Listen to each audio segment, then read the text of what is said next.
Hey guys, tonight we travel to a mist-draped Viking homestead, not to raid, not to row, not even to sharpen an axe, but to do something far gentler. You're here to help prepare herbal medicine. The air smells like damp moss and old smoke. There's a stone mortar waiting on a bench, already dusted with crushed mint and ash bark. In the quiet corner of this longhouse, the healer's tools are neatly laid out dried bundles of yarrow, a cracked wooden ladle, some wool scraps, and an ancient seal oil jar with a waxy lid that refuses to open quietly. This isn't the Viking life the sagas shout about, but that's sort of the point. You're not sailing, you're not shouting, you're brewing something earthy that may or may not cure a cough, but will definitely coat your hands in sticky resin. And listen, you probably weren't going to conquer England tonight anyway, so before you get comfortable, take a moment to like the video and subscribe, but only if you genuinely enjoy what I do here. Let me know in the comments where you're listening from and what time it is where you are now.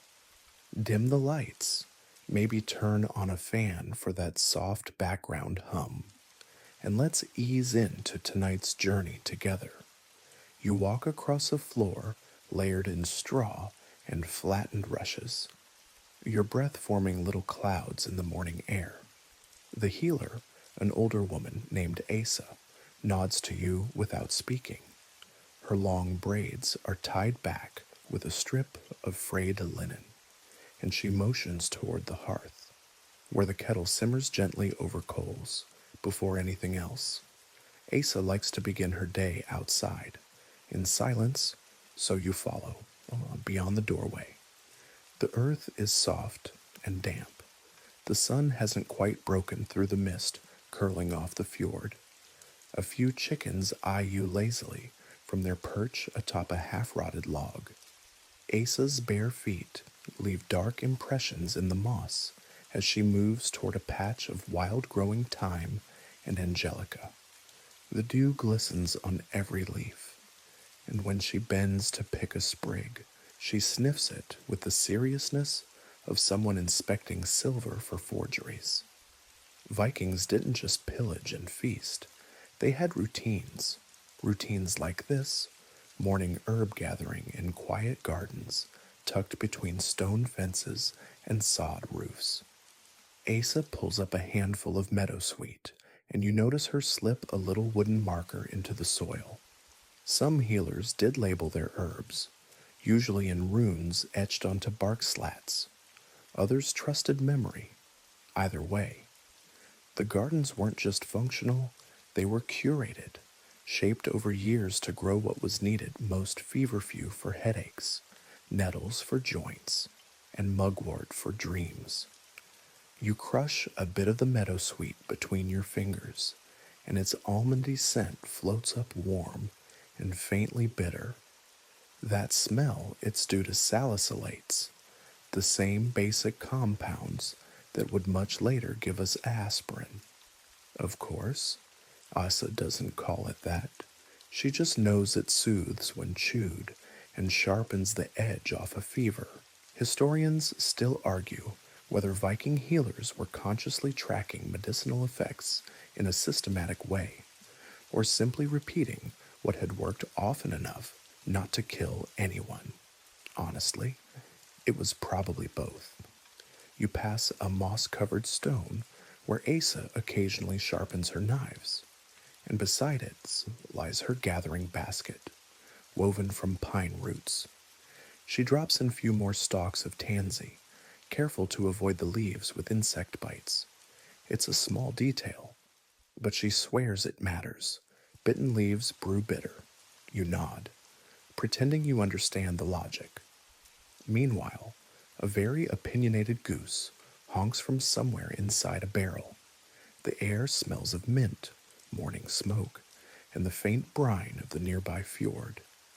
You look up and realize there's no great drama unfolding today. No gods, no battles, Just a quiet rhythm, a soothing routine that somehow held Viking society together just as firmly as any sword or shield wall. Asa gestures toward the house again, and you follow her back inside. The mortar and pestle still wait, now accompanied by a fresh bowl of rainwater and a sliver of beeswax. You'll spend the next hour grinding roots, sorting leaves, and soaking bark strips until they soften enough to shred. It's slow work, not especially heroic, but when your hands warm up from the motion and your breath slows to match the rhythm of the grinding, you begin to understand. This is what healing looked like back then. Not hospitals, or charts, or sterile gloves, just crushed herbs, smoldering herbs, whispered prayers, and time. There's a kind of wisdom in it, even if some of the potions taste like wet socks. You step out again after a quiet breakfast, warm oats and cloudberries served in a cracked clay bowl, and follow Asa down toward the edge of the fjord. The path is barely marked, just a thin trail where grass no longer dares to grow. Morning mist still clings to the water, and the air tastes faintly metallic. You walk in silence for a while, your fingers brushing tall stems of wild lovage and ladies' bedstraw that line the slope. Asa carries a gathering basket again, the kind that creaks softly when the reeds shift. The herb garden by the fjord isn't fenced or even particularly garden-like. There are no neat rows or painted signs. It blends into the landscape, almost invisible unless you know what you're looking for. But Asa knows. She moves like someone in conversation with the plants, kneeling to check one patch of creeping thyme, then reaching up to test the new growth on a birch branch overhead. Viking healers often foraged as much as they cultivated, especially in coastal settlements like this one, where the soil wasn't always kind and the growing season was shorter than a decent nap. That meant every usable space was adapted for usefulness, including rocky cliffs, damp meadows, and even the edges of fishing huts, where wild plants thrived from fish-rich runoff. You pause beside a tangle of juniper bushes, their blue-gray berries hidden like secrets. Asa snips a few sprigs, placing them gently in a leather pouch. The berries are good for stomach cramps, she mutters, and for masking the taste of worse things. You don't ask for clarification, just beside the path. She gestures toward a mat of eyebright, tiny flowers like purple pinpricks in the green. It's traditionally used for eye infections, and while modern science might offer only modest support for its effectiveness, Viking healers swore by it. That's a theme you'll notice a lot, remedies that seem halfway magical, halfway logical, and entirely dependent on whether the patient believed hard enough not to complain. Historians still debate whether these gardens were deliberate medicinal plots or just patches of foraged land organized by memory. Some suggest Viking Age herbalists practiced a sort of proto-agriculture, a deeply practical hybrid of planting, encouraging wild growth and ruthless seasonal selection. Others say that's reading too much into what might have just been opportunistic weeding. Asa crouches near a rock where wormwood pokes through the cracks. She taps the stone 3 times before picking it. A small ritual that, she says, keeps the spirit of the plant from turning bitter in the belly. You do it too, mostly because she's watching. You follow her farther, down a slope, slick with dew, toward a low thicket of meadowsweet, valerian, and stinging nettle. She shows you how to grip nettles without getting stung, fingers firm, motion swift, and drops the leaves into a cloth-lined pouch. Nettle was a medicinal multitasker: joint pain, digestion, even hair loss. You're not sure whether the stings helped or were just part of the charm. Every so often, Asa stops to look up at the sky, not for weather, but to judge the timing of her gathering. Some herbs, she insists, must be picked before the sun touches them, others only after. It's not superstition, it's experience, passed down from healer to healer, tested through generations of colds, fevers, cuts, and whooping coughs. You sit on a flat stone while she wanders a bit farther. The fjord laps gently below, its waters still and cold. Seabirds call out in raspy voices, and somewhere behind you, a sheep sneezes. The truth is, Viking medicine wasn't some chaotic guesswork with antlers and blood. It was observational science, if you squint. Healers noticed which herbs eased pain, which poultices stopped bleeding, and which mushrooms turned your tongue purple. And they remembered. They remembered the way Asa remembers: by doing, by watching, by quietly absorbing the shape of a plant, the feel of its leaves, the way its scent changed after rain. You help her fill the basket, careful not to crush the violets. She lets you carry it on the way back, and though it's not heavy, it's packed full of potential, some of it helpful, some of it untested, all of it earned by habit and time. Back at the longhouse, you pause at the door. Asa sets the basket down and stretches her back with a quiet grunt. The fire's still going inside, and the mortar waits for you. Today's harvest will become tonight's medicine, steeped, dried, powdered, or ground into something useful. You step over the threshold and feel the difference instantly. Outside is wild, green, and unpredictable. Inside smells of smoke, herbs, wool, and warm wood. Inside is where you begin to turn the gathered world into small comforts, careful doses, and gently hopeful cures. Inside. The longhouse is dim, but not unfriendly. Light filters through a slit in the roof, catching the fine threads of smoke from the hearth and making them glow like pale ribbons. Asa moves toward the wooden beams, where dozens of dried herb bundles hang upside down: lavender, tansy, mugwort, nettle, some sprigs so old the labels have flaked away or faded into illegibility. She stands on a short stool and gives a few bundles a sharp sniff, as if catching them in a lie. Then she hands you a stack of bark tags etched with faint runes and a stub of charcoal. Your job today is to relabel anything that looks like it might cause confusion or another stomach incident like last week. You nod solemnly. Mistaking wild garlic for something mildly poisonous is no longer just a theoretical problem in your life. It's remarkable how much of Viking medicine depended on drying, storing, and correctly remembering what things were, without refrigeration or formal apothecaries.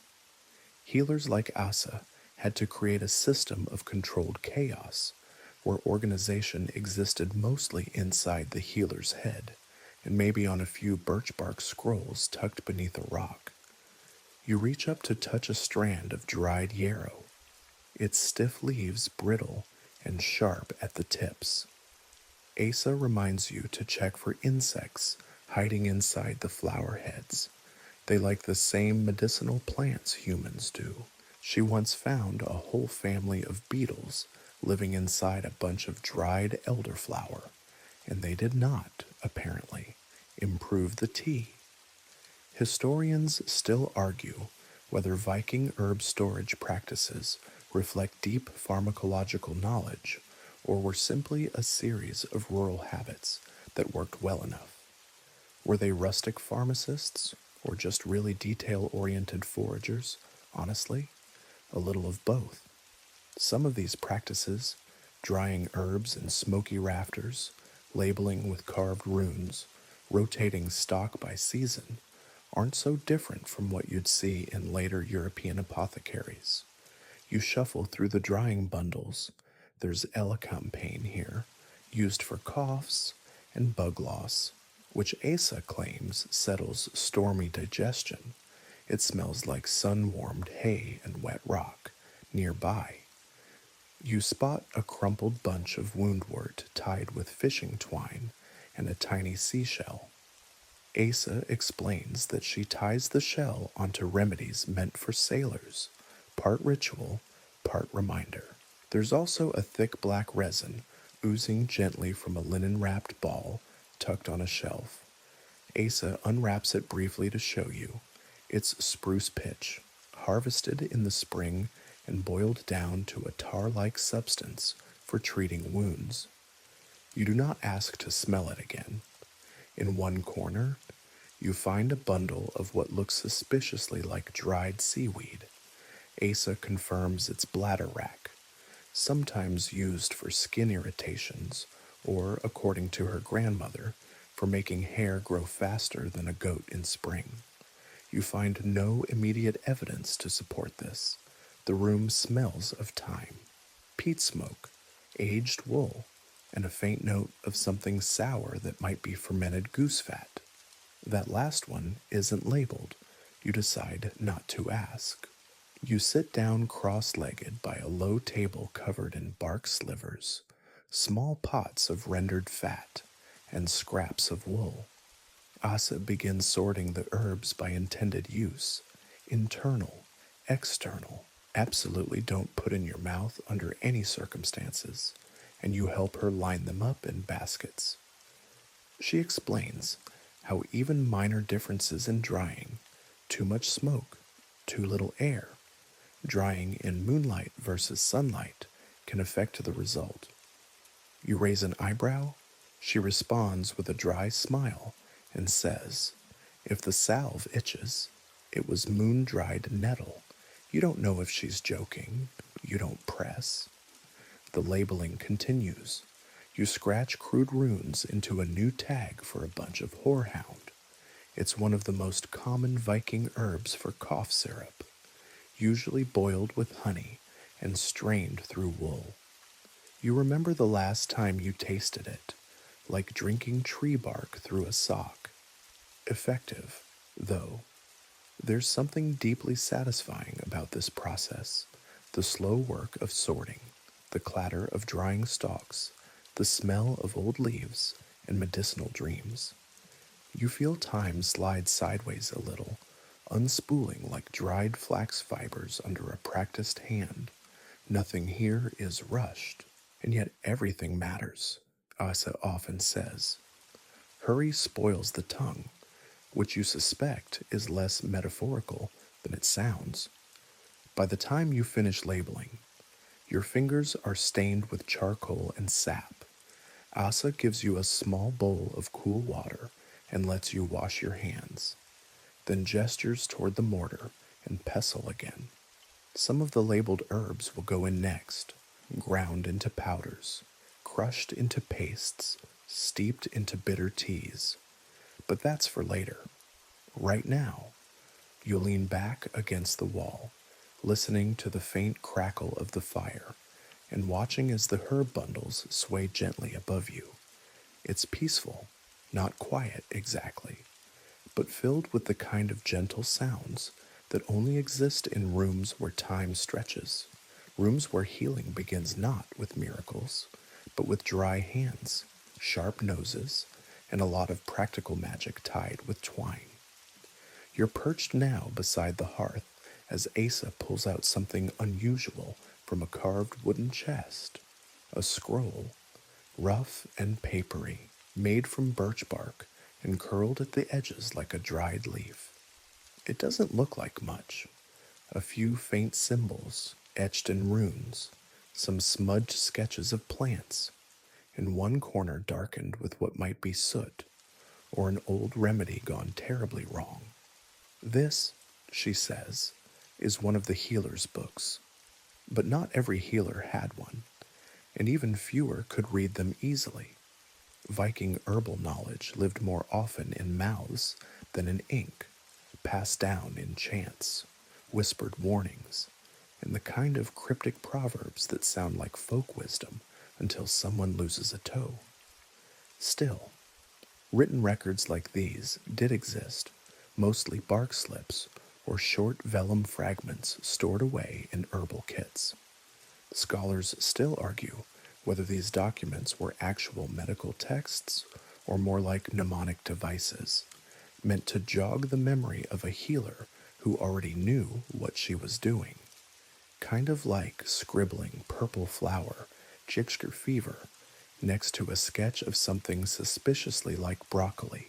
Asa traces her fingers over the bark symbols and mutters a soft chant under her breath. You don't ask what it means. It's not really meant for you. But the rhythm of it stays with you, short syllables, gentle cadence, like waves lapping against a wooden hull. Viking medicine wasn't just practical, it was performative. It mattered how things were said, sung, or stirred. Healing wasn't only in the hand, it was also in the voice. You follow her outside again, but this time only to the threshold. A young boy waits there, holding a damp cloth and clearly fighting back tears. He's scraped his arm falling into a thistle patch, and you wince just looking at it. Asa doesn't. She crouches, inspects it with brisk fingers, and then begins to hum. It's not a song you recognize, but it's deliberate and calm. The boy stops sniffling. Later, when the wound is cleaned and dressed with a smear of yarrow paste and wrapped in old wool, Asa tells you that the song matters more than most think. A healer who whispers while binding, that's a comfort. But a healer who sings in the right rhythm might just speed the mending, at least in the mind. If not the muscle, you nod, absorbing the lesson. Viking medicine didn't draw hard lines between physical and emotional healing. A bitter tea might treat a fever, but so might a rune carved into wood and placed under a child's pillow, or a lullaby whispered into steam from a mint infusion. The tools weren't just herbs and oils, they were also voice, presence, and intention. One particularly tattered scroll includes a line you stumble over as you read aloud. Asa laughs gently and corrects your pronunciation. You nearly asked the fever to marry you, she says. You blush. She shrugs. It happens. You sit for a while, sorting through the rest of the scrolls. Some are written in poetic fragments. 2 lines about a plant followed by 3 about dreams. Others are more like checklists, though often incomplete for stomach, boil, add water from east stream, not west. Do not let boil twice. Cryptic, precise, totally normal. Historians still debate how standardized these healing chants or charms actually were. Some suggest there were schools of thought, healers in different regions, developing their own styles and rituals. Others think the traditions were more fluid, shaped by individual experience, intuition, and the occasional lucky accident. Either way, you begin to see how the oral and written practices worked together. The scrolls held the bones of knowledge. The rest, the tone, the touch, the trust, lived in the healer's body. You hear a soft thump nearby and turn to see Asa placing a carved piece of antler on the shelf. It's been inscribed with runes and blackened at one end, not for writing, for remembering. She keeps these physical cues around her workspace, not charms exactly, but prompts, like herbal post-it notes. One is a feather tied with string, a reminder not to overdose the sage tea. You don't ask why. The sky darkens slightly as a cloud drifts over the sun outside. Inside, you and Asa continue sorting her bark records, brushing off dust, and setting aside any too cracked to read. She burns those. Ashes return to the hearth, not out of superstition, but because, she says, if a plant forgets itself, it should sleep. There's something comforting in that logic, a rhythm to it, as if even forgetting has its place in healing. And some knowledge isn't meant to last forever, just long enough to mend a wound, ease a fever, or calm a frightened child. By the end of the day, you've memorized the chant for settling belly aches, learned how to not propose marriage to a virus, and understood that healing isn't only about remembering, it's about caring, rhythmically, even when no one's watching.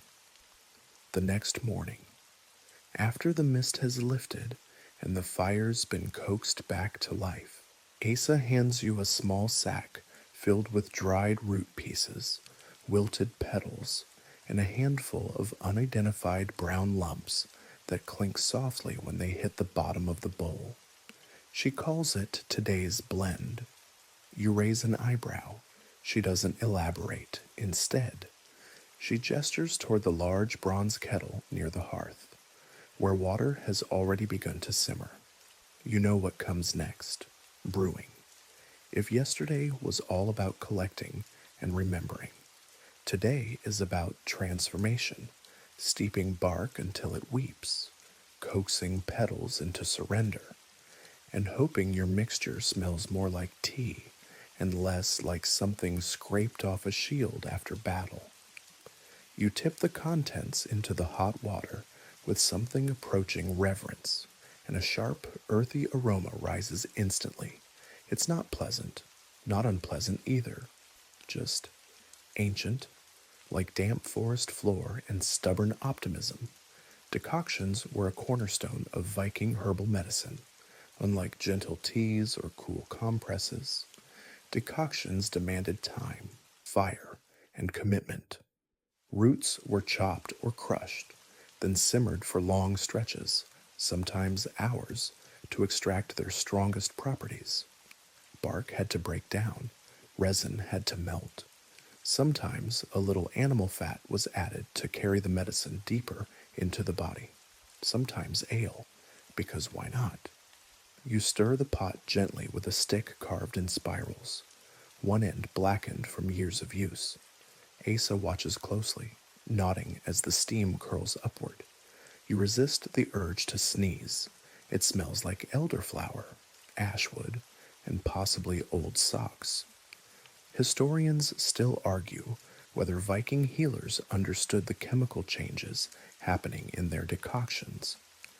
Did they realize boiling changed potency, or did they just know, through repetition, that longer brewing equaled stronger tea regardless? They were cautious. The healer's motto could have been steep long, but taste first. You glance down and notice the water turning from clear to a murky ochre. That's probably good. Asa pulls out a small wooden ladle and tastes it with a grimace. Almost there, she says, which fills you with more dread than reassurance. Next to the fire sits a collection of strange items meant to be added once the decoction nears readiness: a sliver of honeycomb, a spoonful of vinegar, a blob of something that might be animal marrow. These additions weren't just flavorings, they were binders, carriers, and preservatives. Viking healers understood that some herbs needed a little help getting where they were going. You lower the heat, and Asa motions for a linen cloth, well used and stained the color of every brew imaginable. It's time to strain. You hold it carefully over a clay bowl while she pours. The liquid is thick, the consistency somewhere between broth and melted wax. You catch stray plant bits in the cloth, along with something unidentifiable that wriggles briefly before dying of embarrassment. Once strained, the decoction is poured into a narrow-necked bottle. Asa seals it with beeswax and sets it aside, This one's for storage, meant to be warmed again later. But a small cup is ladled out for immediate use. You offer to taste it. This was a mistake. The brew hits your tongue like damp bark mixed with regret. It's bitter, sour, and oddly metallic. Asa chuckles. Good. That means it works. You nod bravely, hiding the tears pooling in your eyes. And here's where it gets interesting. Not all Viking remedies were swallowed. Some were used as steam. Asa places a few fresh herbs, wild thyme, mint, juniper, into a smaller pot, then pours boiling water over them. A cloth tent is draped over your head and shoulders, and you lean in. The scent floods your senses sharp, herbal, soothing. You cough once, then again, and suddenly your sinuses are clearer than they've been in days. Steam therapy was commonly used to treat colds, coughs, and congestion. It opened pores, soothed throats, and made the patient feel actively cared for. Viking healers didn't just treat, they comforted. They enveloped you in warmth, in ritual, in the idea that someone knew what they were doing, even if the cure involved nettle root and boiled eggshell. Fringe sources mention healers occasionally adding animal bones to decoctions, not for flavor, hopefully, but to transfer strength or bone memory. Whether that actually worked is unclear. What's clearer is the belief behind it. Viking medicine didn't separate the physical and spiritual completely. Every remedy was also a small spell, an offering, a hope. Asa finishes cleaning the pots with hot water and sand. You dry the inside of one with a bit of moss, marveling at how every part of the process feels both deliberate and improvised. There are no strict measurements, no timers, just color, smell, texture, memory. You carry the finished bottle to the storage shelf, carefully placing it beside others marked with soot smudges, beeswax seals, and the occasional rune carved in warning. One has a feather tied around its neck, a reminder never to drink on an empty stomach. Back at the hearth, Asa's already prepping the next batch. A bundle of fennel root, a sliver of dried fish skin. You glance at the fire and smile. You're not a healer yet, but you're learning the rhythm gather. Steep, stir, strain, suffer, recover. It's not glamorous, but it's warm and weird and oddly reassuring, like the smell of juniper on a cold day, like the sound of a ladle tapping the edge of a clay bowl, like knowing, no matter how strange the remedy, someone's always willing to taste it first. It's early afternoon now, and the longhouse smells like something between a spice merchant's pouch and a wet wool sweater left in the sun. You're seated again at the low work table, but today the tools are different wide. Shallow bowls, a stick of hardened fat, a pouch of powdered herbs, and a small, carefully sealed jar of thick seal oil that looks suspiciously like it's been reused for decades. Today's lesson, salves. The Viking healer's salve wasn't elegant. It was functional, greasy, and pungent.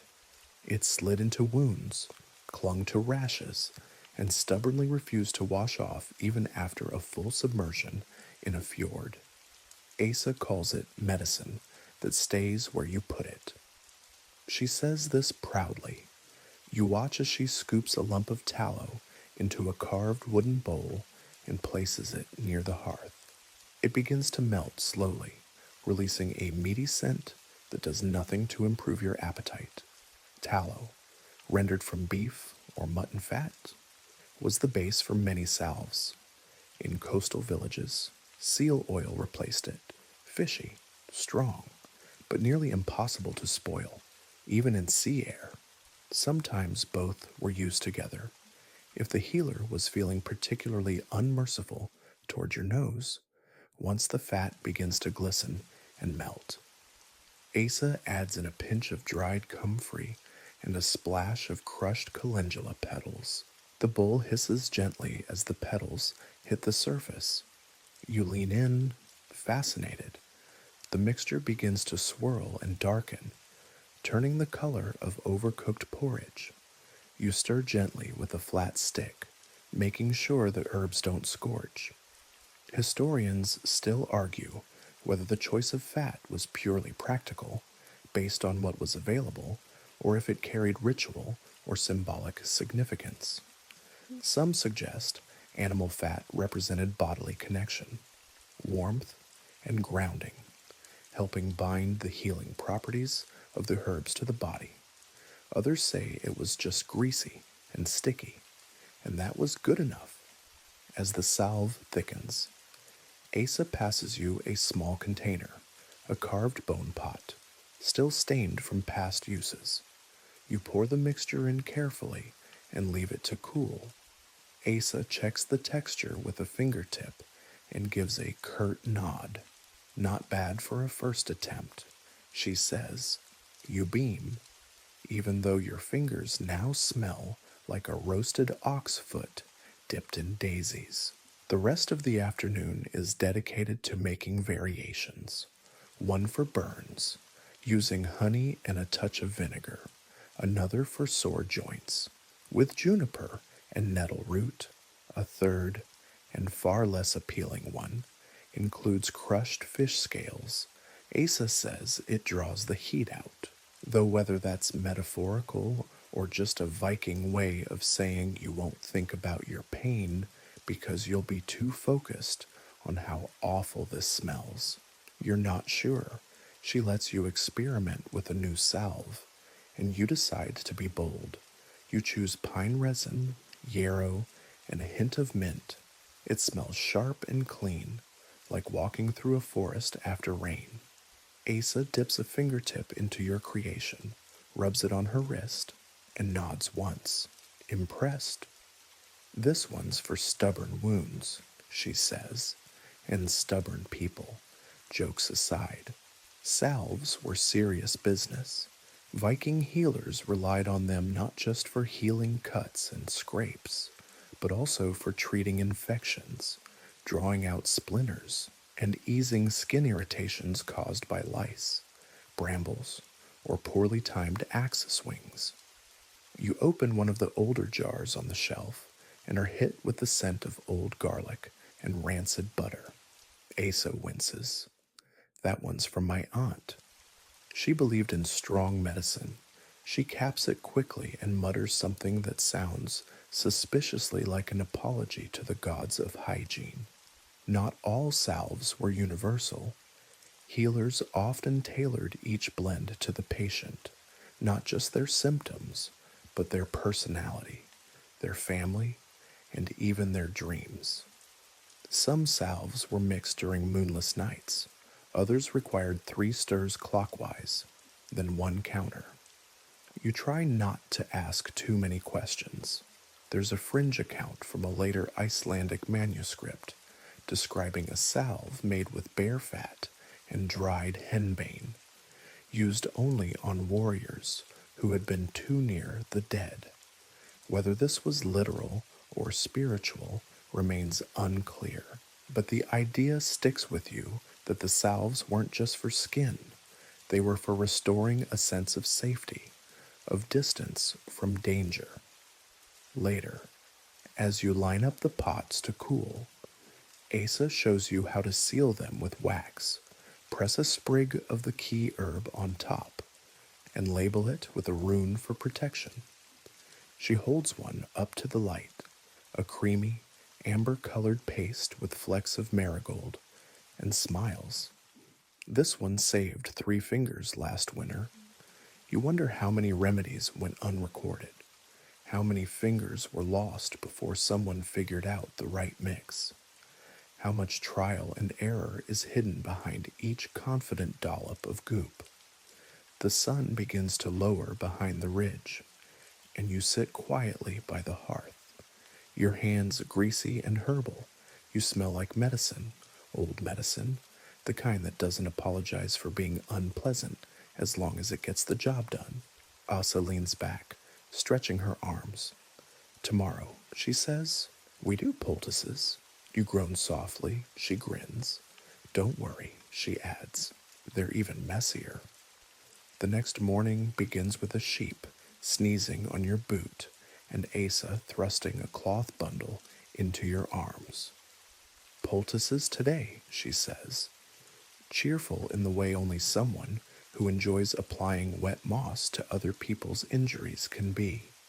You peel back the cloth to reveal the ingredients for the day's work-chopped plantain leaves, dried moss, crushed garlic, some oily animal fat, and a few strips of wool that are mildly damp.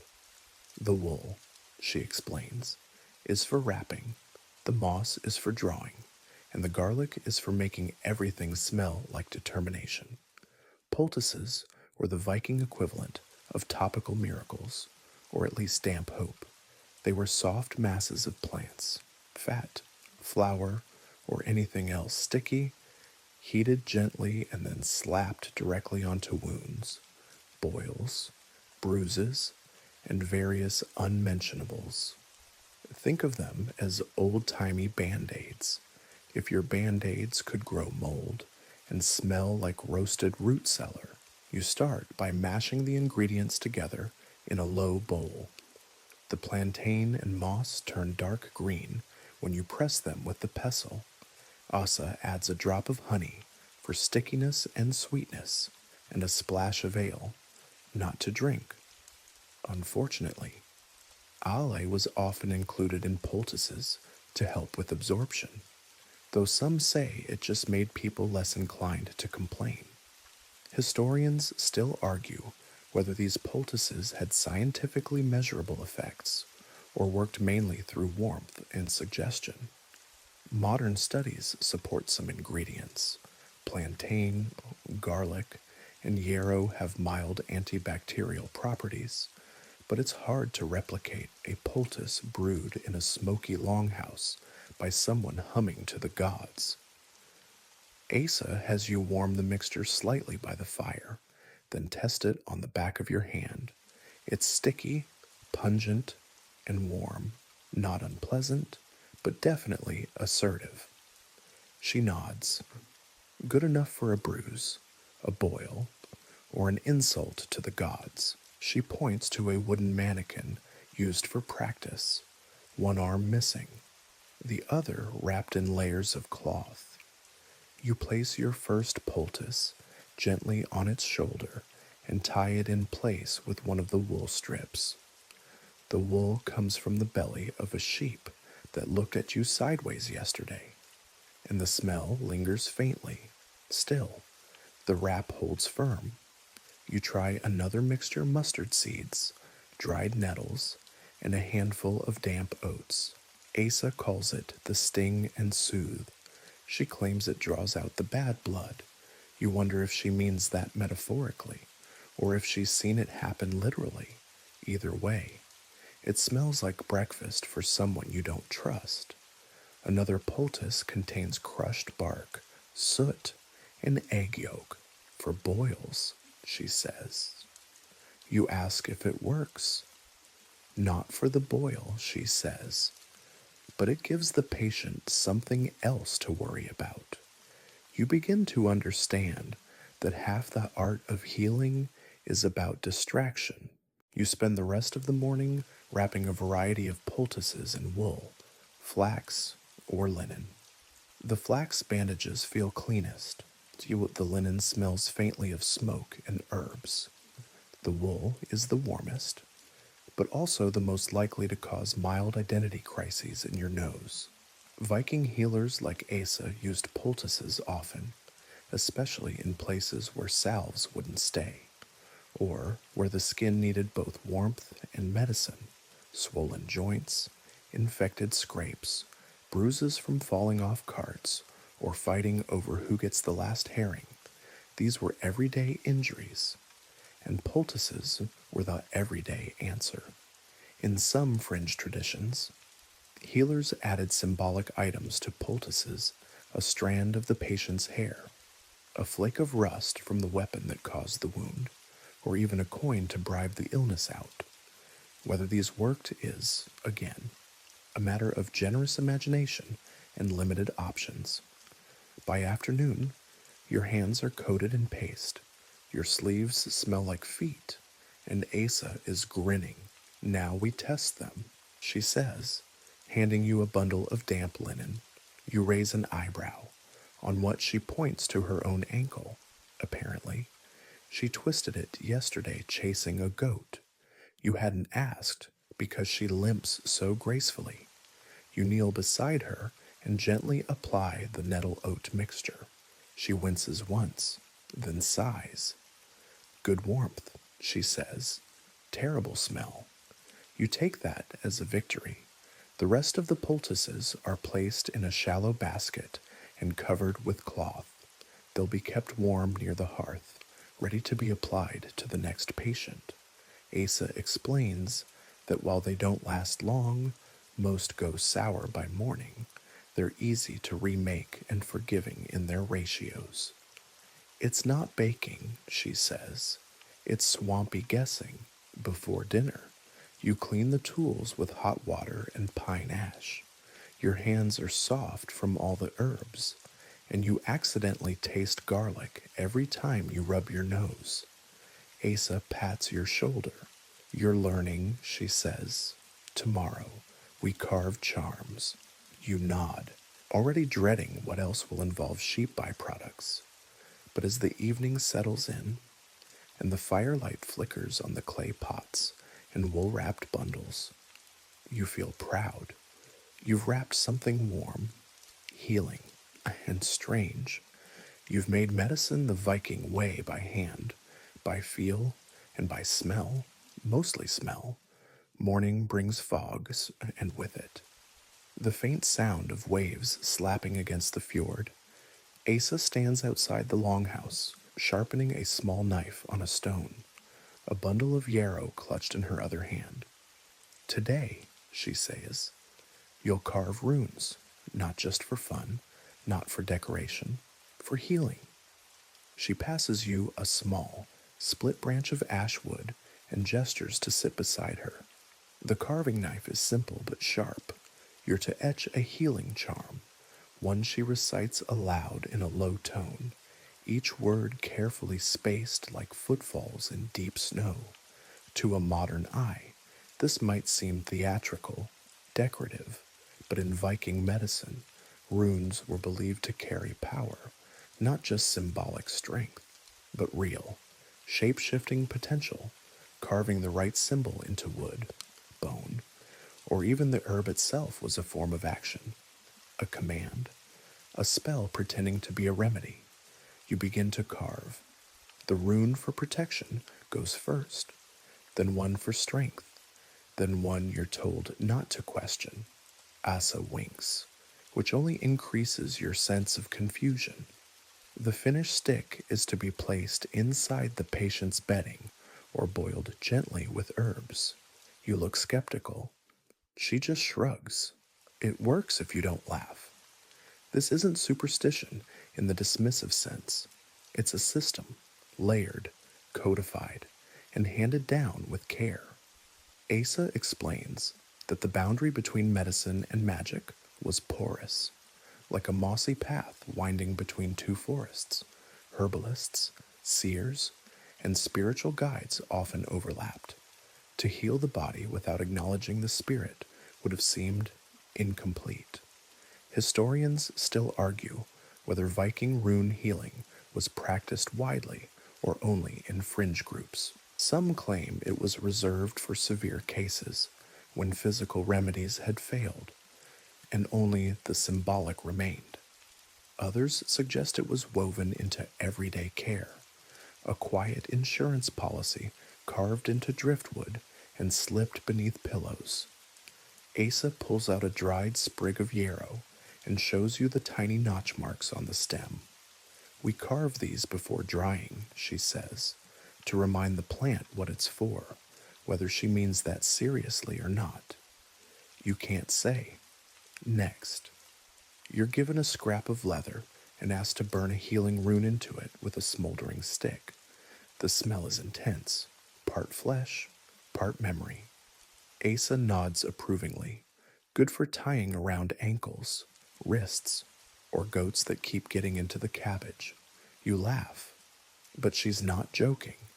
You sit together for hours, carving symbols into bits of bark, bone, and stone.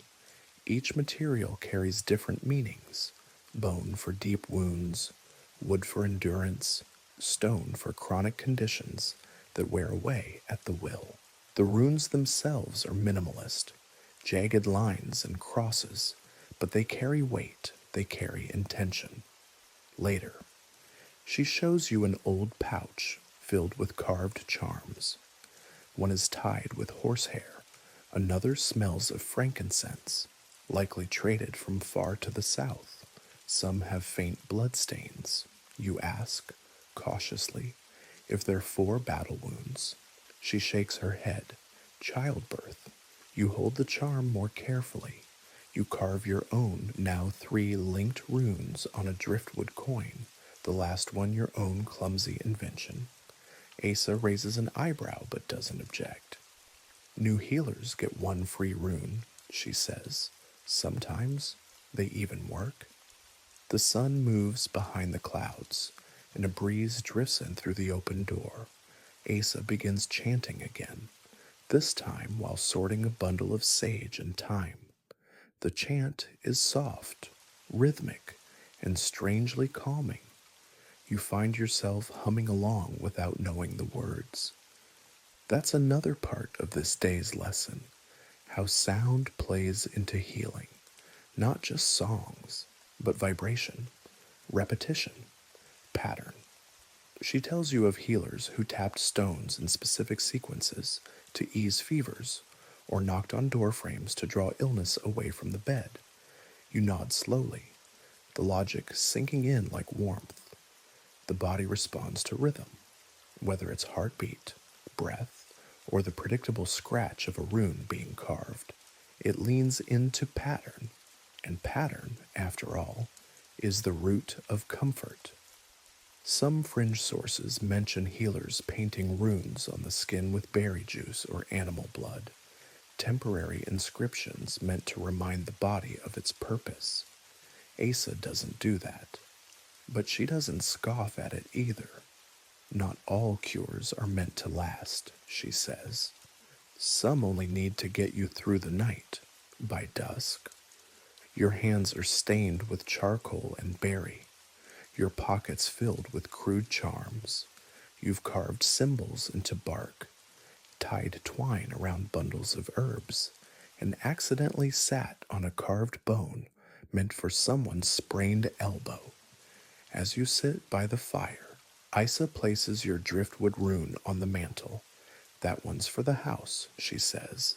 Might keep the smoke from changing direction. You smile, not because you believe it, exactly, but because you kind of want to. And that, perhaps, is the true power of this part of the healer's work, to invite belief gently, without pressure, to carve care into something solid, to let the patient hold not just a poultice, but a promise. The smoke hangs lower today, not from the hearth fire. It's been banked to coals, but from the bodies. Several elders sit hunched inside the longhouse, their coughs echoing like floorboards, creaking under the weight of time. The air smells thick with thyme, wet wool, and the faint tang of sickness. This is what Asa calls a quiet illness day. You're not brewing today. You're tending. You move gently between the figures, a bowl of warm herbal wash cradled in your hands. The water is steeped with mint, willow bark, and a sliver of pine resin. It smells clean, sharp, and faintly sweet. You've been taught to bathe hands and faces first, then joints, then backs. Asa moves beside you, speaking little, her touch light but deliberate. This is where Viking medicine meets its softer rhythm. Not the collecting, not the carving, just the care, quiet hands, damp cloths, the slow trade of breath between the sick and the tending. Inside the longhouse, sound works differently. The crackle of wood, the shift of bodies on straw mats, the rhythmic rattle of a cough, everything blends into a pulse, slow and steady. You move in time with it. One elder dozes, a piece of wool covering his chest. Another stares blankly ahead, murmuring something about goats. Isa nods like she understands. Maybe she does. Healers like Asa didn't only serve as herbalists, they were comforters, listeners, presences. They sat through the long nights when fever made the walls melt. They waited while poultices cooled and dreams turned sour. They sang sometimes, if the air felt right. They listened to breathing change. Historians still debate whether this form of tending was medical or spiritual. Some frame it as practical, keeping the sick clean and warm simply to improve odds. Others argue it was symbolic, a reenactment of community, a way to say, "You're still part of us," even when the body began to slip away. Asa hands you a new cloth. This one is dipped in vinegar and wild rose petals. You place it on the forehead of a young woman curled near the hearth, her eyes fluttering beneath closed lids. She doesn't stir, but her breathing slows. You tuck the edges in gently. There's no shouting here, no obvious miracles. Just a long exhale, then another, then the rustle of Asa rearranging the bowls. One elder coughs hard, sits up, and promptly curses in a whisper about the mint tea. You smile. That one's improving. Asa mutters. You mark it down. Another lies still, eyes open, watching the beams above. Asa kneels beside her, holding her hand. No words are exchanged, just pressure, just the reminder that someone is still present. You fetch a warm cloth and wrap the woman's fingers one by one. She winces only slightly. Her skin is cool. The salve from yesterday, your salve, in fact, is spread along her wrist. She doesn't comment. But Asa raises an eyebrow in approval. In moments like this, you realize Viking healing wasn't about control. It was about presence, about being there when the body turned unsure, about doing what little could be done, and doing it with calm. There's an old tale Asa tells while crushing dried elderberries. A healer once sat beside a man who had taken a spear to the chest. She could do nothing, not stitch, not pull it free, but she sang all night, until he slept, until he stopped groaning, until his spirit left quietly, not afraid. Sometimes, she says, that's the cure. You change the cloths, refill the bowl, whisper a chant under your breath, one you don't fully understand. But that feels right in this room. The longhouse is darker now, the fire low and flickering. Outside, you can hear the faint shuffle of boots, the bray of a hungry sheep, the laugh of a child unaware of the sickness within. Life continues. Asa lights a small oil lamp and places it near the feet of a sleeping man. To help his spirit find its way back, she says, or not. Fringe sources mention hearth charms, tiny tokens tucked under pillows or into thatched walls to ease a sick person's return to the living. Some were bones, others were beads.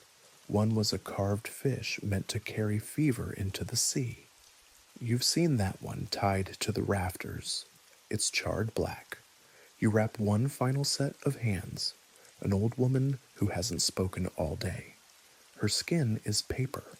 Her eyes do not open.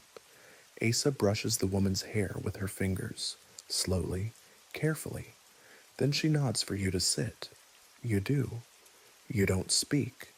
You just stay, breathing alongside the sick, listening to the longhouse sigh. You wonder if anyone in the sagas ever mentioned this part. The silence, the cloths, the fire-warmed water. Probably not.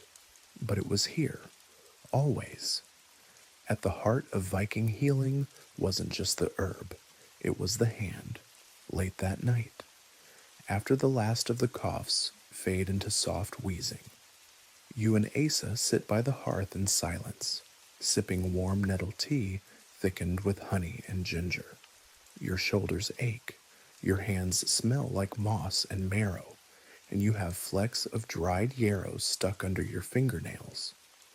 Asa pokes the fire absently with a stick and says, "Some days, you guess right. Some days, you hope the guessing doesn't do harm."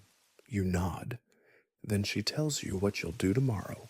Clean the dried bowls, gather more bark, and, most critically, throw away the bad batch. Bad batch. She points to a sealed jar tucked high on a shelf. Made that one too strong. Dried belladonna and rosemary soaked too long. Nearly took a grown man's memory. He thought he was a raven for 2 days. You ask if it worked. He stopped coughing. She says, mostly because he refused to speak again.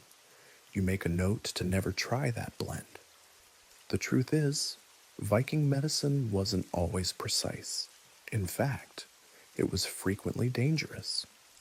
The line between dose and disaster could be the difference of a single root, an hour too long in the sun, or a healer who misread a rune scratched onto birch bark. Even Asa admits it. "I've buried more remedies than patience," she says once, while washing out a bowl with sand, but not always. You spend the next day identifying which mixtures can be salvaged and which must be discarded. Some herbs, if dried too quickly, lose their potency. Others grow molds that creep in invisibly, poisoning the blend from the inside. Asa shows you how to spot the warning signs: an oily sheen on a salve, a sourness in an infusion, or the telltale curl of yarrow when it's offended.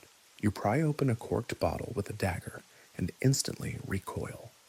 The smell hits like regret wrapped in vinegar. Asa nods and tosses it onto the burn pile.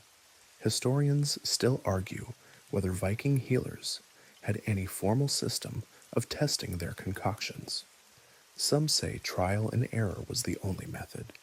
Others believe that over generations, oral tradition preserved a kind of loose scientific process, recording outcomes, adjusting doses, and warning others with phrases like, "Never mix that with meat again." Today, you encounter some of those warnings firsthand. One jar is wrapped in twine and marked with a charcoal smear. That one caused hallucinations, Asa says, but very polite ones. You ask what that means. He saw talking geese. They were helpful. You continue through the shelf. A pouch of dried henbane goes untouched. Asa uses it only in the rarest cases. Fevers that won't break. Pain that refuses to ease. You don't give henbane unless you're ready to sit beside someone all night, she says, just in case they don't come back. You nod, solemn. There's also the matter of incorrect combinations. One patient added his own ingredients to a poultice, a dab of rendered eel fat and some leftover onion. Asa shows you the burn it left on the man's shoulder, carefully recorded with a drawing that looks like a surprised potato. "No eel fat," she mutters. Some fringe accounts describe Viking healers testing herbs on livestock first, especially pigs. Asa says that's expensive and insulting to the pig. She tests on herself, every blend, every salve. "If it's too strong for me," she says, "it's too strong for someone with a fever and bad judgment." You respect that, though you now eye every tea with suspicion. Later, she sets up a testing area, small clay bowls filled with fresh mixtures, laid out on a clean cloth. You're to mark scent, texture, color, and effect. Asa tastes each with the tip of her tongue, grimaces, nods, or spits, sometimes all three.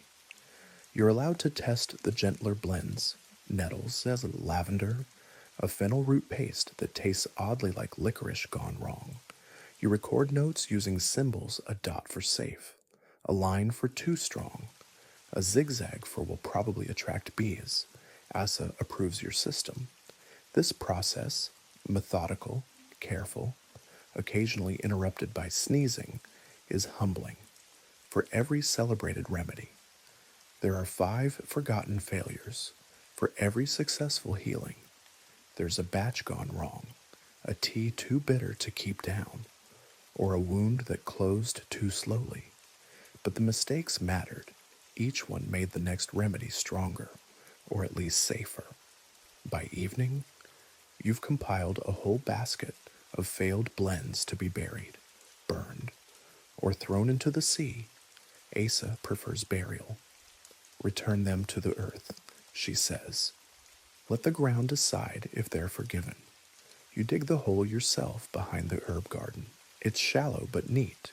Each jar, pouch, and wrapped leaf is laid in gently. A few you whisper apologies to, just in case. You cover the mound with damp moss and press it flat. And as you walk back toward the longhouse, you carry no triumph, just understanding. Viking healing was always part danger, part wisdom, and part weather. Some cures helped, some hurt, some simply passed the time until the body decided what it wanted. But the healer stayed. She tasted, she tested, she learned. And now, so do you. It's mid-morning when you hear the clatter of hooves and the low rumble of voices. A merchant has arrived, not with weapons or mead or wool this time, but with a pack full of foreign-smelling parcels wrapped in dyed cloth and tied with waxed twine. Asa's face lights up like the coals in her hearth. Spices, she says, and oddments. You help unload the goods onto a low bench outside the longhouse.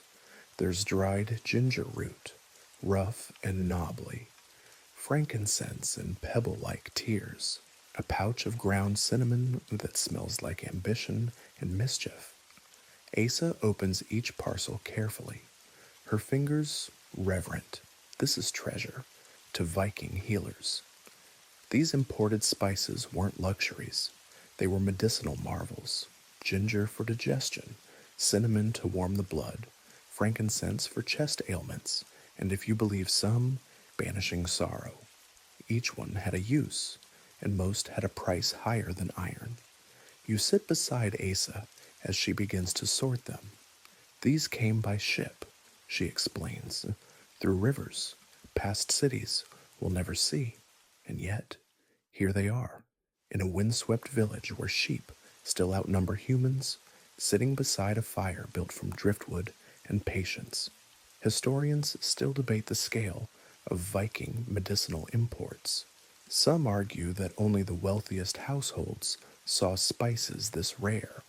Others believe they were traded more widely than once assumed, carried not just by nobles, but by traveling merchants, returning raiders, or even wandering monks with good memories and terrible maps. Asa doesn't worry about that. She cares about function. She grinds a piece of ginger root with her mortar and holds it beneath your nose. It burns pleasantly. For bellies and bravery, she says. There's also dried myrrh, sticky, fragrant, and famously difficult to store without attracting every bee within a 3-mile radius.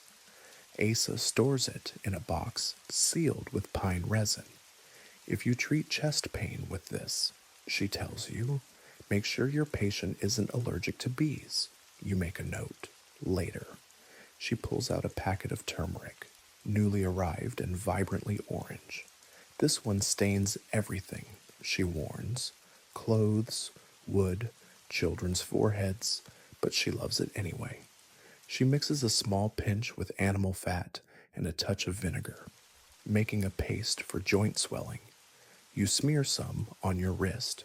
It smells like earth and stubbornness. Trade brought more than herbs. Asa unwraps a long, thin bottle made of dark glass. The stopper is sealed with lead. Balsam oil, she says, with awe. Imported from somewhere hot and confusing. Probably Arabia, probably expensive. We'll use this for fevers that won't break, or if someone's important enough to smell good while they're dying. You raise an eyebrow.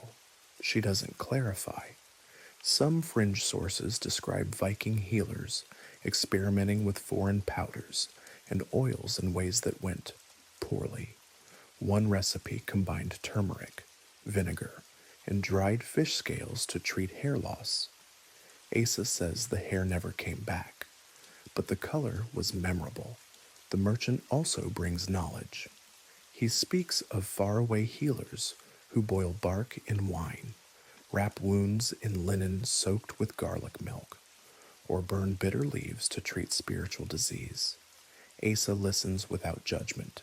Not all of it's useful, she says after he leaves, but it reminds you there's always more to learn.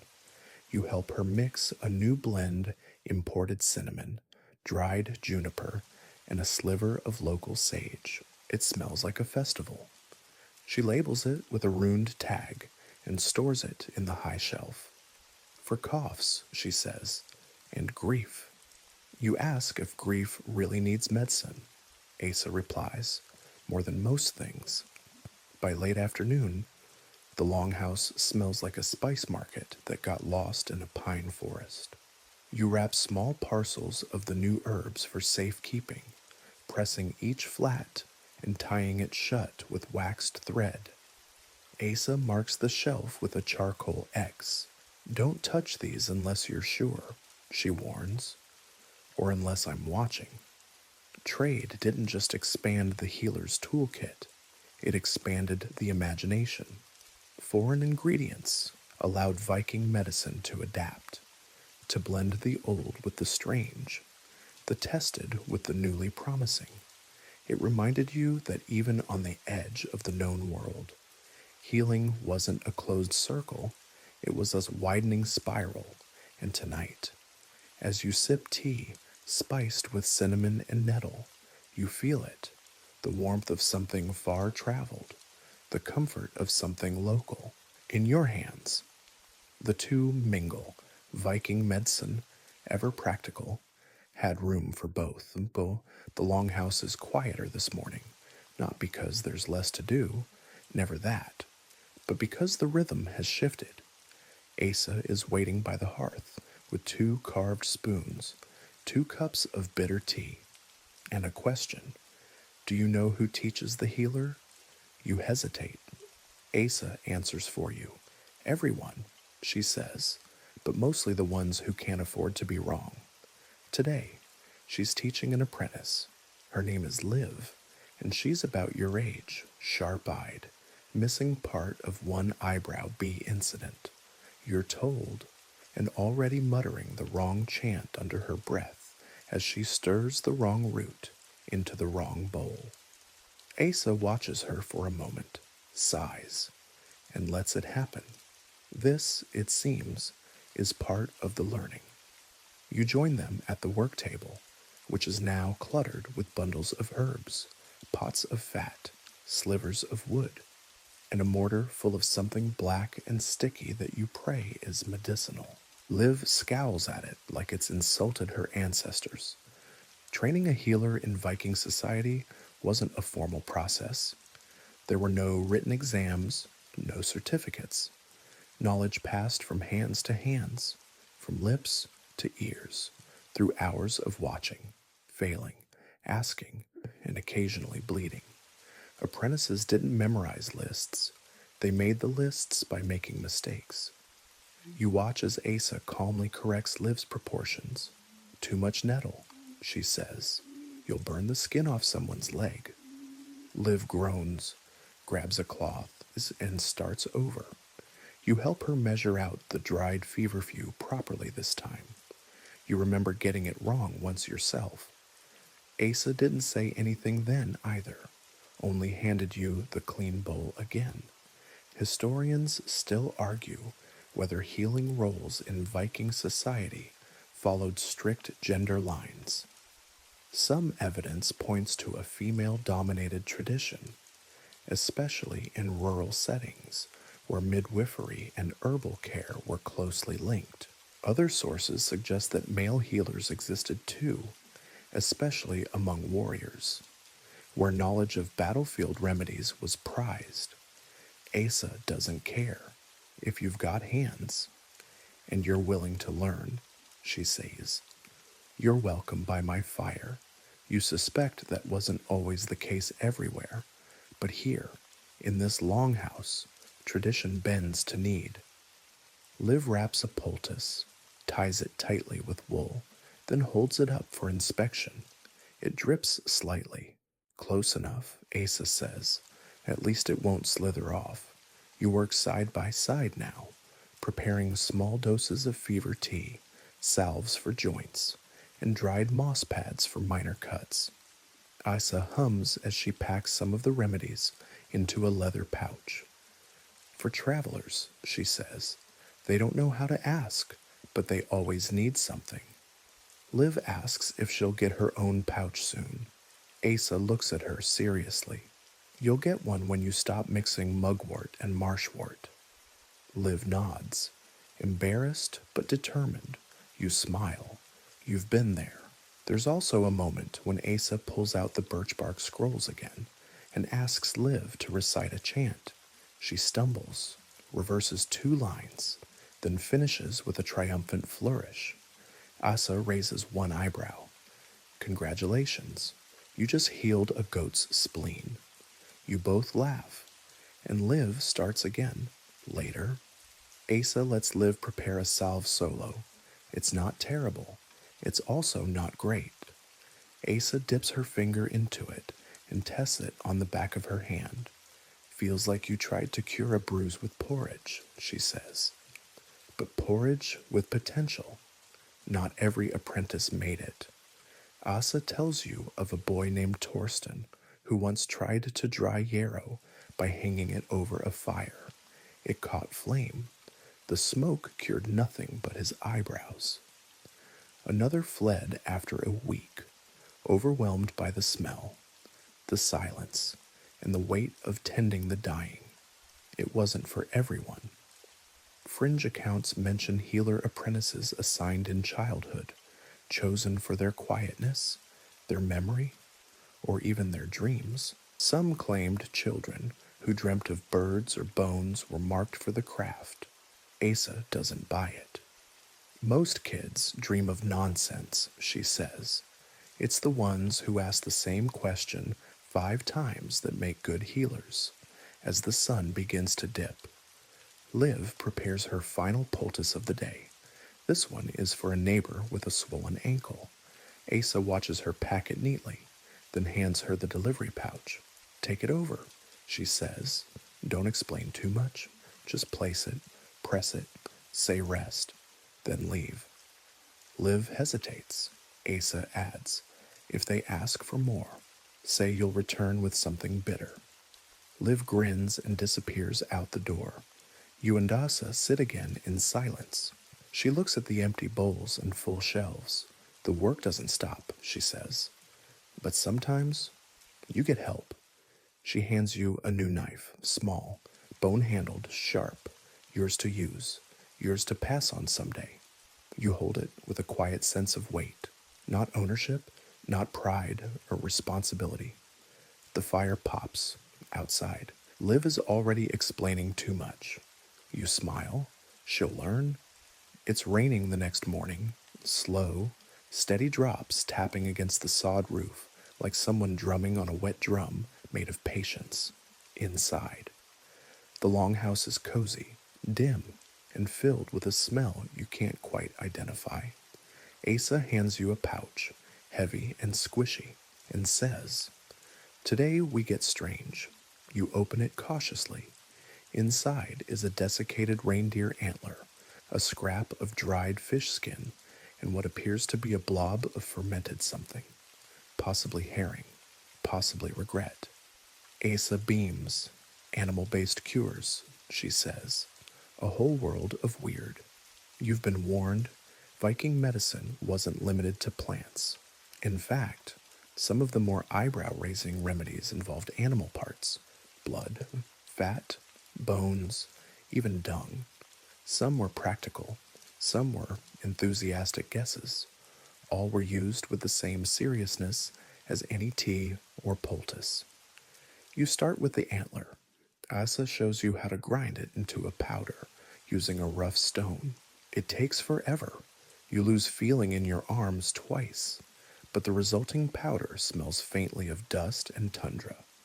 For strength, she says, sprinkle it on porridge, or mix with honey for the stubborn. Then the fish skin.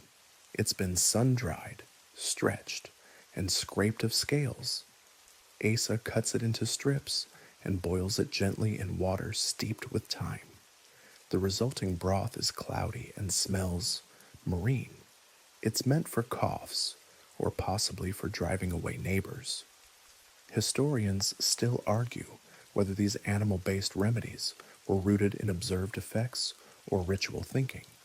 Some suggest certain fats and bones held symbolic value: reindeer for endurance, ox for stability, fish for resilience. Others think it was a matter of availability. You used what you had. And if that meant goose fat and horn dust, so be it. Then there's the fermented herring paste. You hold the jar like it's cursed. Asa opens it with a pop and immediately recoils. Still good, she says, clearing her throat. That means it's working. You're unconvinced. Apparently, it's applied externally for infections and swelling, wrapped in wool and bandaged tightly. They'll complain, Asa says, but they won't argue twice. You ask whether it works. She shrugs. Most people get better, or stop complaining. She winks. Not all animal remedies were quite so pungent. Asa brings out a tiny pouch of powdered horn from a goat, used to sprinkle over wounds to stop bleeding and encourage closing. She mixes some with resin and smears it on a flat stone. It hardens fast, like a primitive bandage. Then there's the beeswax. Bees, it turns out, were medical treasures. Their wax sealed salves and covered wounds. Their honey soothed throats and sweetened otherwise horrifying concoctions. Even their stingers, Asa says, had uses, though you're not eager to try that one. Some fringe remedies included animal dung. You wait in terror for that lesson, but Asa skips it, saying only, "We're not that desperate today." You whisper a thank you to the rain. You work on mixing up a burn balm made with lard, goose down, yes, down, and elderflower. The down is ground into tiny flakes and mixed into the paste to provide insulation. A soft touch for a harsh wound, Asa explains. Also, it confuses the fire spirits. You decide not to ask. Later, she hands you a cracked leather scroll with drawings, sketches of snakes, frogs, owls, all linked to various symptoms. You ask if she's used frog-based remedies. She looks at you blankly. Frogs are for looking at. You don't boil dignity. You jot that down. By early afternoon, the longhouse smells like a cross between a forest and a fish market. You're assembling small medicine bundles, some containing a dried feather, others a pinch of antler dust, still others wrapped in wool with a sliver of bone tucked inside. For travelers, Asa says, or the deeply curious, animal-based medicine wasn't just external. Some practices used marrow boiled into broth for energy, or blood thinned into teas for the weak. One account, possibly exaggerated, mentions a man who chewed dried bear gallbladder to cure nightmares. You don't question it. You do, however, decide not to sleep near him. Asa finishes the day by handing you a jar of goose fat mixed with powdered nettle and ground barley. It's thick, slick, and oddly sweet smelling. Rubbed on knees, she says. For those who walk too far or marry too young, you can't tell if she's joking. You assume it's both. As the rain continues into evening, you clean the tools with care. Bits of down, bone dust, and fish flakes stick to everything. You smell like someone who fought a battle inside a pantry. But there's something oddly satisfying about it all. The precision of measurements, the layering of ingredients, the transformation of scraps and trimmings into something that, while odd, carries the hope of healing. You place the last jar on the shelf and tie a ribbon of sinew around it. Asa nods. That one's ready. Label it. Do not ask. You smile. Done. The skies are gray when the boy comes running, breathless and pale, his boots soaked and one sleeve torn at the seam. He says only one word, Eldfrida, and Asa is on her feet, gathering her kit with a quiet speed that still somehow makes time feel slower. Eldfrida is one of the oldest in the village. She hasn't stood in a season. Her joints have curled inward like dried vines. But she still sings sometimes, in a voice that slips between runes and wind. You've never met her. Asa says it's time. You carry the medicine satchel, full of salves, herbs, and soft cloths. Asa takes only two things in hand, a wool blanket and a small wooden bowl carved with 6 rings. For washing, she says, or holding the last breath, if it comes to that. The house is small, cold. The fire has gone out. You can smell damp rushes and old bread. Eldfrida lies bundled under fur, eyes half-lidded, her breath a thread. Asa doesn't speak. She just kneels. This is where Viking healing becomes something else, something past help, past remedy. This is not the place for cures. This is the place for company. You press a cloth soaked in sage and warm water to Eldfrida's hands. She winces faintly. Asa begins a soft chant, not one you've heard before. It's not meant to cure anything. It's meant to accompany. The room settles. Even the wind outside seems to still. Historians still argue about Viking attitudes toward death. Some say it was accepted, even welcomed, especially by those who believed in Valhalla. Others point to rituals like this, quiet, grounded, tender, as evidence that death was not always a bold end in battle, but often a quiet passing by the hearth. Asa opens a small bottle of balm, your balm, the one made of elderflower and beeswax. She rubs it gently into the skin along Eldfrida's neck, behind her ears. The old woman sighs, not relief, not pain, just presence. Some fringe records mention deathbeds covered in flowers, or ashes spread in circles around the patient to confuse wandering spirits. Asa does neither. She places the carved bowl by Eldfrida's side, places a hand on her chest, and hums. You don't know the words, but you join the melody. It is the same note, repeated, over and over, until it blends with breath, with heartbeat, with silence. Eldfrida doesn't speak. She drifts, but you see the tension leave her jaw. Her fingers curl around yours, lightly, without fear. There's no attempt to force medicine now, no bitter teas, no bark to chew, just oil for comfort, heat for hands, voice for company. You learn in this moment that Viking healers didn't always try to stop death. They weren't alchemists chasing immortality. They were companions who walked beside the dying, bearing warmth and witness. Asa lights a small piece of resin on the hearthstone. It sputters, smokes, smells of pine and old honey. To sweeten the air, she says, or maybe to distract it. You hold a fresh cloth to Eldfrida's forehead. She leans into it. Her eyes remain half closed, but you think, just maybe, she sees you. And then, nothing dramatic. No final gasp, just a long exhale that doesn't return. Asa closes her eyes and bows her head. You stay still. There are no gods in the room, no thunder, no light cracking the sky, just a bowl, a hand, and time, folding itself quietly around the moment. You help prepare her body, gently, with warm cloths and lavender water. Asa braids her hair, placing a single sprig of dried thyme behind one ear.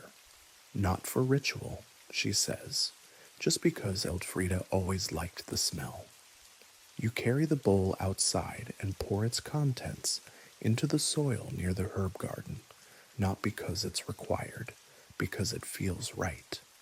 That night, Asa sits in silence for a long time. She drinks a single cup of water, steeped with mint, and murmurs a name. Not Eldfrida's. Someone older? You don't ask? She finally speaks. Healing means comfort, not just recovery.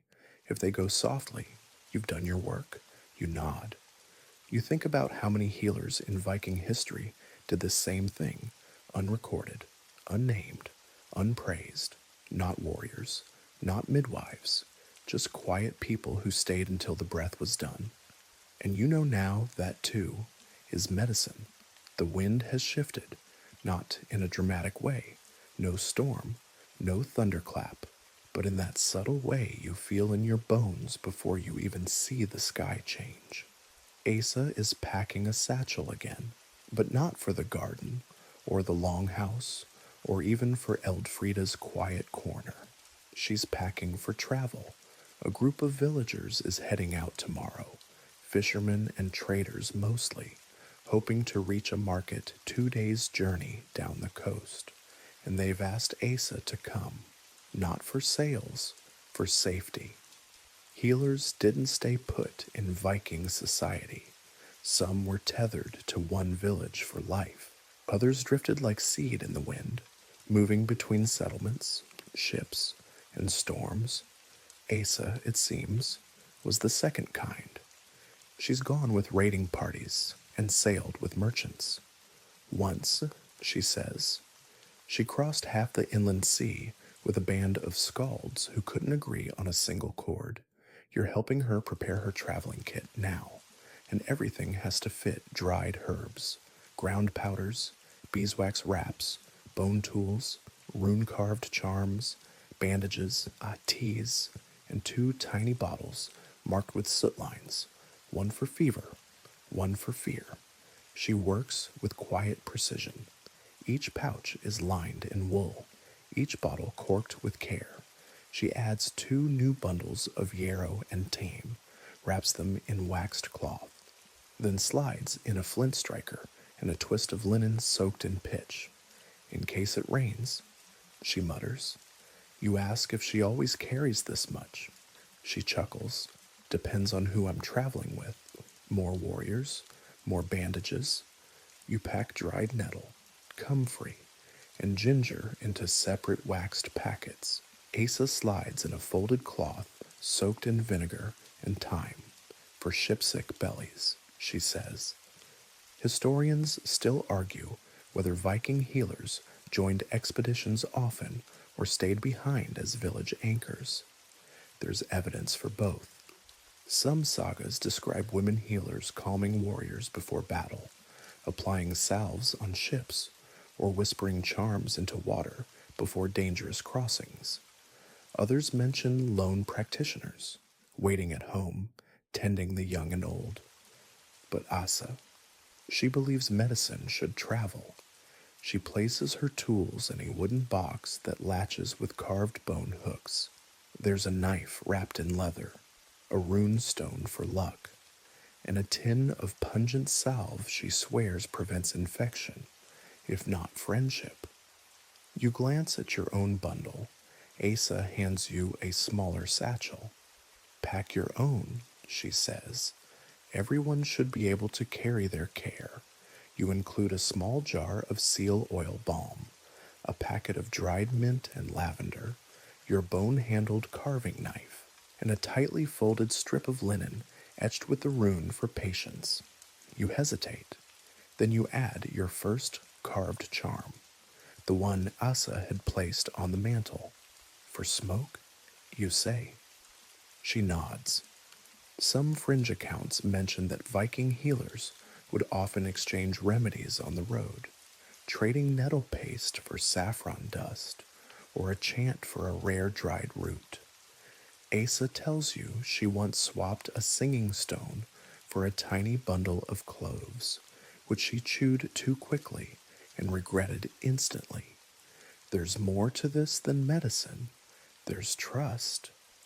Traveling with a healer meant more than having a salve on hand. It meant knowing someone would stay up when you couldn't, that someone would measure herbs in the dark, chant when you couldn't breathe, or just sit beside you while your ankle swelled like an angry yam. You ask what she does when she can't help. She doesn't answer at first. Then I stay. She checks her pouch one last time, then closes it with a firm knot. I've left a shelf for you, she says, pointing to a cleared spot above the hearth. Start filling it. You blink. She shrugs. I'll be back. The fire crackles. You don't move. You realize then that you've become the village healer, not just in training, not just in theory. The longhouse will now be yours to keep warm, to fill with the same smells, sounds, and quiet comforts Asa gave you. She leaves at dawn. You wave, then you turn to the mortar, the bundles, the bark scrolls with smudged runes. The salves need stirring. The poultices need fresh cloth. Someone's already waiting by the door with a cough. And so the work continues, traveling, staying, whispering, remembering. That evening, you light the hearth, just as she taught you. The coals in the hearth glow low now, soft and orange like drowsy embers behind your eyes. The bundles of herbs sway slightly from the rafters above. Yarrow, lavender, fennel, all dried. Quiet. Finished with their day's work. The longhouse breathes around you, all straw and timber and the settled hush of nothing left to do. You sit alone by the fire, not lonely, just still. You've ground roots, packed salves, whispered charms, held fevered hands, and labeled strange mixtures that you now know by scent alone. It wasn't glamorous, it was rarely clean, but it mattered, all of it, outside. The rain has faded into a gentle drizzle, just enough to soften the thatch, to cool the air. You reach for your own tea blend, mint, nettle, maybe too much honey, and cradle it in both hands. It's warm, steady, like the kind of medicine that asks nothing of you except presence, in the quiet. You can still hear Asa's voice, not instructing now, not correcting, just humming. Something low, gentle. You don't need to remember the tune. It remembers you. The world beyond the longhouse can wait. The markets, the travelers, the stubborn bruises, and late-night coughs, they'll all return with the morning. But for now, you breathe. In through the nose, out through the teeth, just like she showed you. A salve cools on the shelf. A charm dries on the mantel. The fire sighs, and your eyes begin to close. You've done the work. The herbs are hanging. The healer has stayed. And you can rest.